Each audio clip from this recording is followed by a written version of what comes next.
The Congress Chintan Shivir was meant to be about how a party in the throes of an existential crisis can reimagine itself. Instead, regional parties are now up in arms against Rahul Gandhi's remarks. I'm Barkha Dutt. You're with the Mojo story. We are looking at what exactly went down in Udaipur, and our newsmaker today is going to be a veteran Congress leader, Digvijaya Singh, who basically knows the insides of the party, what works, what doesn't, what should change, and what will change.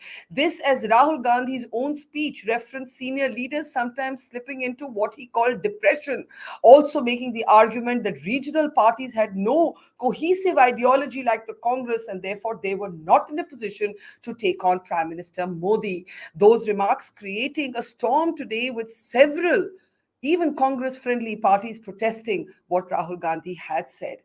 The road ahead for a party that still seems to be in denial is now something we'll discuss with Congress veteran Digvijay Singh. Thank you very much, sir. It's great to see you after a long gap. Let me start by asking you about those remarks before we come to the larger sort of questions around the future of the Congress.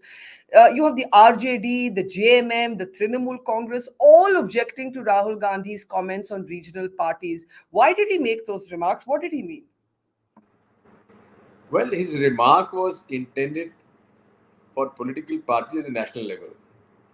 And our fight in the national scene is against the BJP. So therefore, the regional parties have a limited role, limited to their states.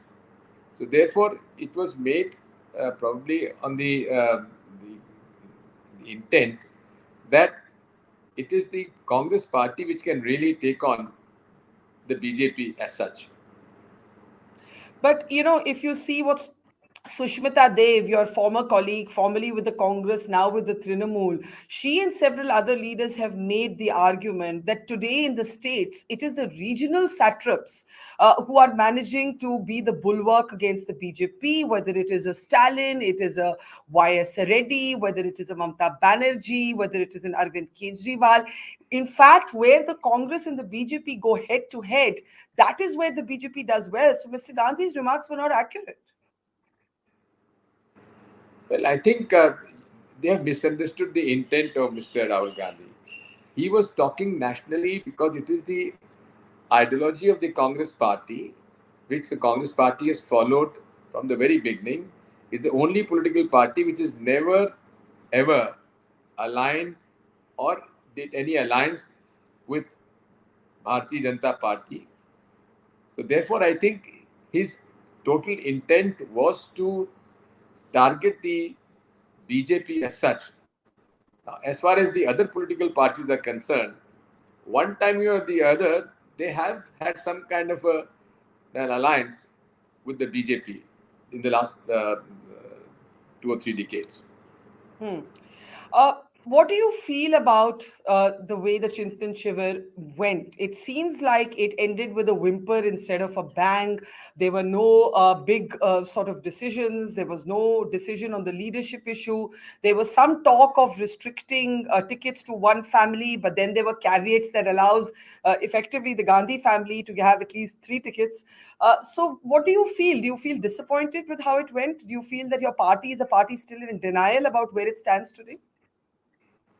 No, I think the whole idea you have really misunderstood. Have you? You must have seen. You must have heard Mrs. Sonia Gandhi speaking out. It was gone live streaming. Mhm. We have accepted where our faults were, where our weaknesses were, and therefore the delay in decision making. She herself accepted the fact that the Congress workers and the leaders had lost the connect with the people. So therefore, I think what else could have been more, I would say, I would say, critical as such. So therefore, I think we had a serious discussion for 2 days, real introspection, and everyone spoke out their mind. There's nothing that was not spoken about, and every political leader had an opportunity to speak out their mind, and it was whatever the decision was taken basically was on following issues. Number one, what are the changes we have to bring in the organization as such to make it more cohesive, more interactive, and more, I would say, politically correct. And therefore, she has announced number of decisions. Number one, that we'll have a permanent kind of an organized system for election strategy, election management. Number one. Number two, she'll be advised by a senior uh, colleagues from the Congress Working Committee, who would be sort of uh, discussing internally on political issues on a weekly or fortnightly basis. Number two, as far as the leadership goes, we have our organizational elections on, and the elections for the AICC president would be over by August, September. And therefore, I think, as far as the organization is concerned, there are other political decisions taken also. Now, for example, we are talking about one man, one post, one from the family. Now, I'm sorry to say, but media has never mentioned BJP as such on dynasty politics. There are a number of instances where this has happened. They have never sort of spoken to about the dynasty politics in regional parties. But of course, as far as we are concerned, we have a long history where generations after generations have stuck with Congress party politically and also ideologically, and which who have remained uh, loyal to the party's ideology, and created a niche for themselves in the political system. So Okay. that if supposing my son or my brother or anyone in my relation, if they've been working independently and who have created a base for themselves or niche for themselves among the people, and the people want them there. So I think that exemption she has kept. Yeah, so I'm not sure what the one ticket, one family rule then becomes, because the exemptions seem to be the norm more than the exception. But let me first pick up ideology. Rahul Gandhi spoke about ideology, how the Congress is the only party that has not compromised with this ideology. But the Congress, Mr. Singh, is in alliance with the Shiv Sena. The Shiv Sena was recently debating the BJP on who was actually responsible for the Babri Masjid demolition, where, of course, now a Supreme Court sanctioned Ram Mandir is. But this word secularism today, what is its meaning anymore? Do you believe the Congress, and we hear that several of your colleagues, Kamalnath, Bhupesh Baghel, also raised this perception that the Congress today is considered pro-Muslim and anti-Hindu, and this has pushed the Congress onto the defensive. How do you tackle this issue of ideology in an age of Hindutva politics, in an age where you too have had to go and make a government with a right-wing party like the Shiv Sena?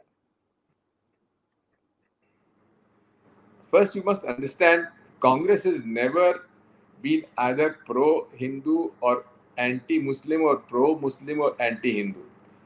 We have, if you see the history of Congress party, we have fought the the pro Hindu party of of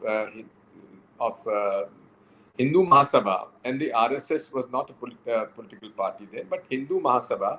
We have never compromised Hindu Mahasabha or with the Indian Muslim League led by Mr. Muhammad Ali Jinnah.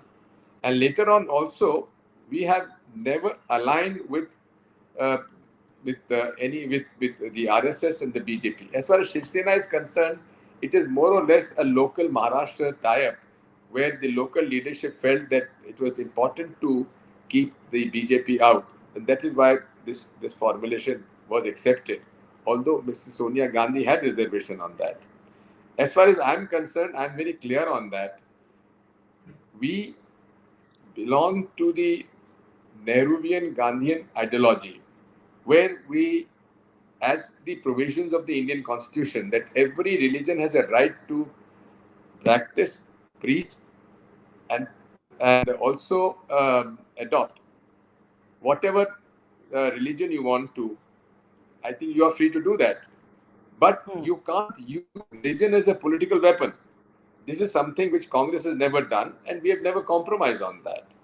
Today, the problem is that it is being used as a political weapon, although it is against the People's Representation Act also, that you can't use religion in politics. But it is openly being flouted, and unfortunately, the people who matter, who should be taking care of the provisions of the People's Representation Act, are remaining silent on that, or yet they are turning a blind eye onto that.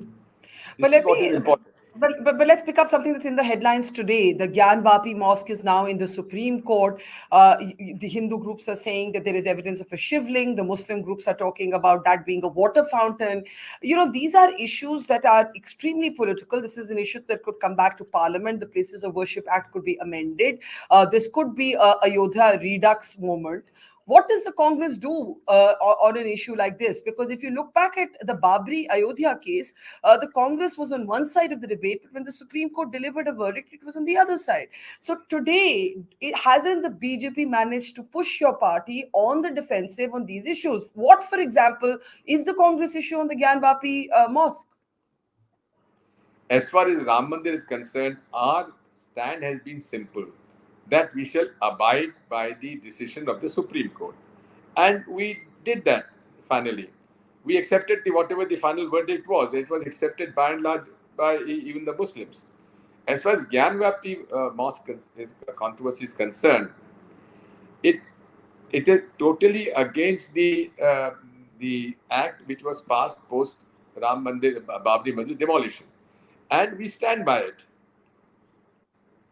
Okay, but that this act could be brought back. Barkha, it is unfortunate, Barkha, that we are totally ignoring where the economy is going.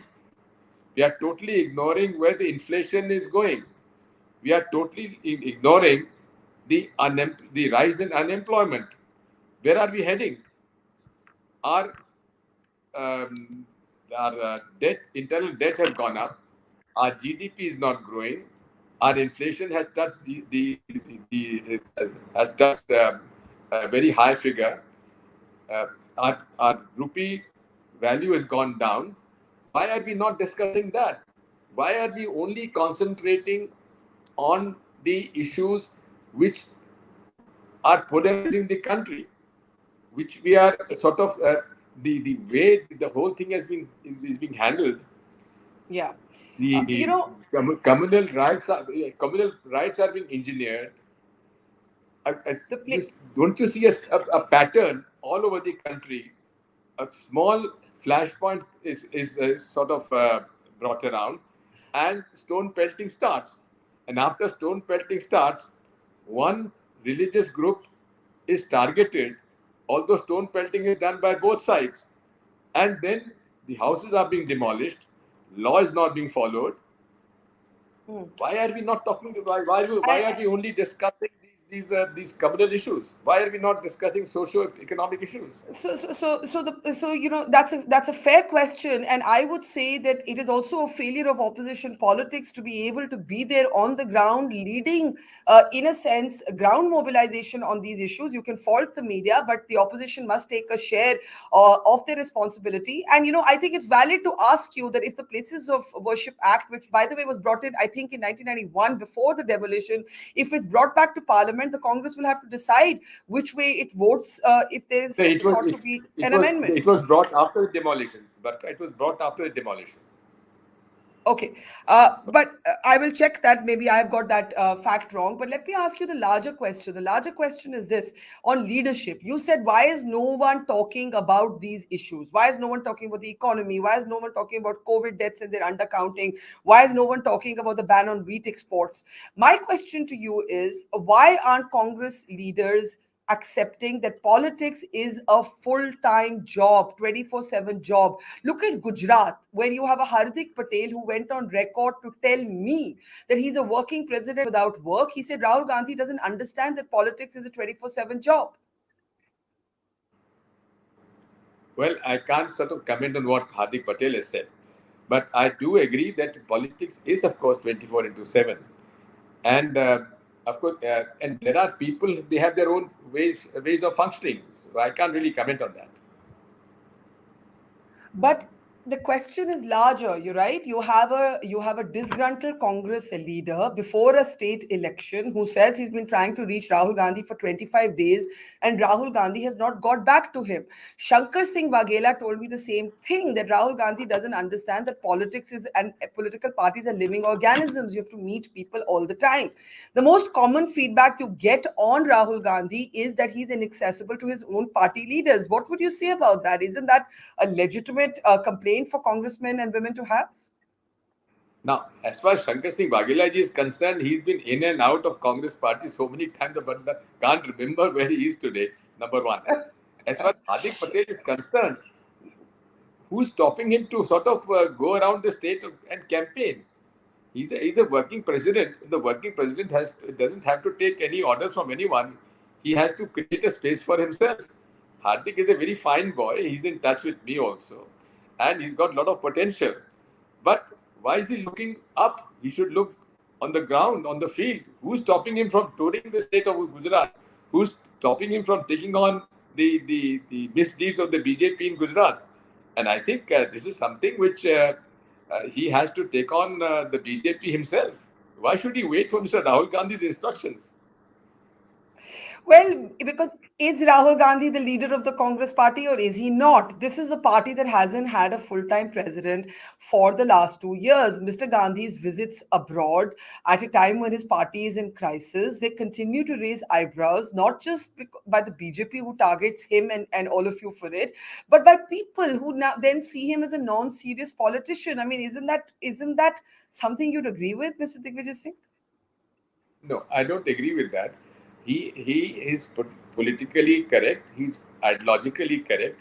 He's been very strong on his ideas and ideology as far as the communal politics in India is concerned. He was one of the first person who clearly warned us of the coming of the COVID. He had also spoken out on the issues of demonetization, and also on the occupation of our Indian territory by the Chinese. He's been very I would say correct, and also he's rightly raised on the issue of the difference between the idea of a nation and a union of states. India itself is such a ethnic diversity that it can't be sort of run by the ideology of the RSS BJP, which is, of course, I don't have to explain that to you. So the issue is simple. The, we have to respect the diversity of this country, and it was the wisdom of the Constitution framers and the leadership at that head led by Mahatma Gandhi and Pandit Jawaharlal Nehru, who sort of brought the existent, I would say, Indian Yeah. uh, But diversity you have to on make one people, on one but you have color. to find a language. You have to find a language that where that is works electorally in 2022. So let me ask you this: what is the one thing you think the Congress urgently needs to change about itself that it hasn't yet? Barkha, to me, three things are important in politics: access, contact, and connect. So if this has been realized by the Congress leadership now, and that is why they have come out with the Bharat Jodo Yatra from Kanyakumari to Kashmir, and that was also initiated by us in our Janjagran Abhiyan, where we have gone down to the lowest level. We are attempting to go down to the lowest level, and from 2nd October 2022, our Kanyakumari to Kashmir Padyatra is going to start. And even Mrs. Sonia Gandhi has said that although I'm 75, but I would be very happy to participate. So that is the basic, I would say, the basic program of uniting the ethnic diversity of this country, and also at the same time raise the issue Yeah. which are which are which are which But are what about which are disturbing the But common man's what about the lack of decision making? Look at what's happening in your states. You've got a Gehlot pilot battle simmering in Rajasthan, where your Chintan Shivir was held. You've got a Sunil Jakhar on that day saying, Rahul Gandhi, aapko aapke chaprus Mubarak. You've got Hardik Patel saying, I have no work. Right? You have a problem in every state, and in the few states that you are left holding the fort. Do you believe Sachin Pilot should be given the mantle in Rajasthan, Mr. Digvijay Singh? See, as far as the states are concerned, Barkha, see, political decisions have been taken. The what led to Mr. Sachin Pilot and his friends, some of these MLAs, going out for some time and hobnobbing with the BJP? Which was not needed at all. He's a young man and there's a great promise. He's done exceedingly well as a PCC president, and he has a great potential.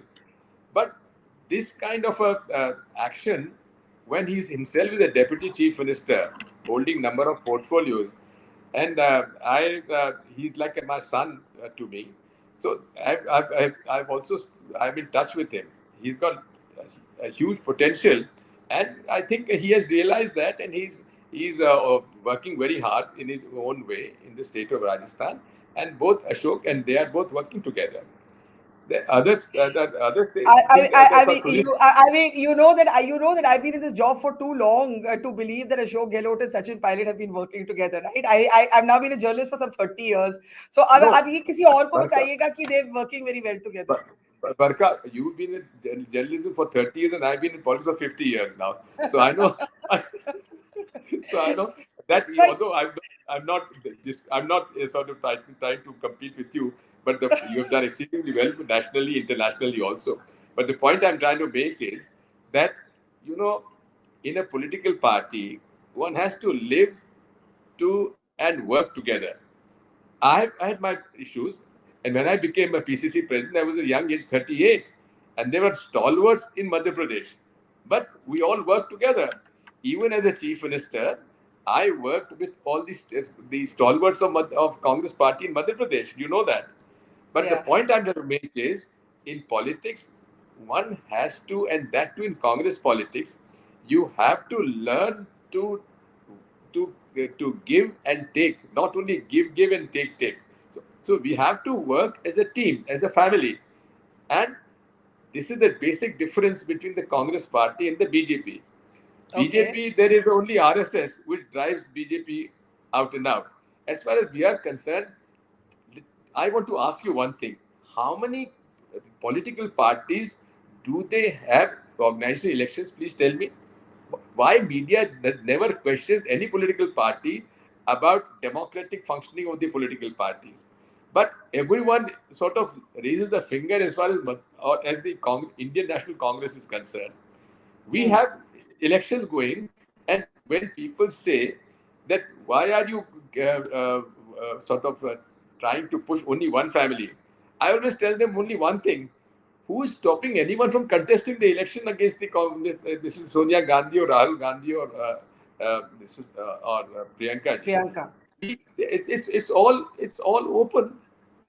Okay, We let's. are I we are don't know having that people. I don't know elections. people believe that, because this is a strange situation where Rahul Gandhi's resigned. His mother is the interim president, and even that issue hasn't been settled. But let me ask you, in the end, what No, happened let with me tell you Prashant? one. Yeah, Let me tell you, Mrs. Sonia Gandhi is the president of the Indian National Congress. There is no vacancy as such. There is no interim or final.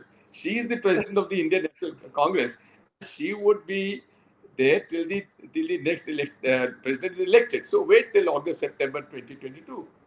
okay. Let me ask you finally, what happened with Prashant Kishore? What went wrong with Prashant Kishore? That amuses you. Were you one of those who did not trust him and who was opposed to his No, entry? no. I can't say that because uh, Prashant Kishore is a very fine person, and he's very good with statistics, and his presentation was excellent. But the Hmm. point is, Prashant Kishore has worked with so many people, uh, diverse political ideology, that one doesn't know where we stand as far as he's concerned. So therefore, we had detailed discussion with him, but he kept on changing his goalpost. That was, I think, very difficult to sort of understand what he really in for.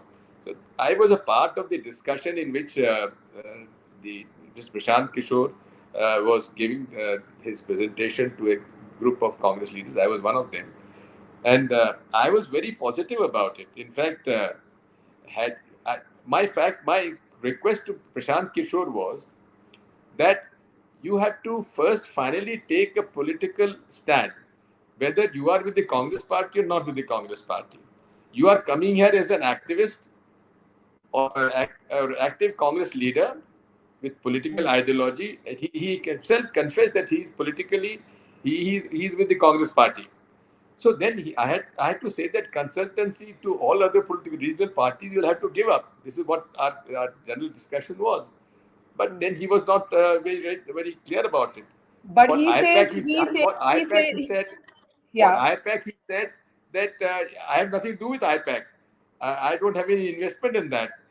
But then at next point, the next moment, he said, "But I control IPAC." This is a contradiction by itself that I'm not a part of it, yet I control it.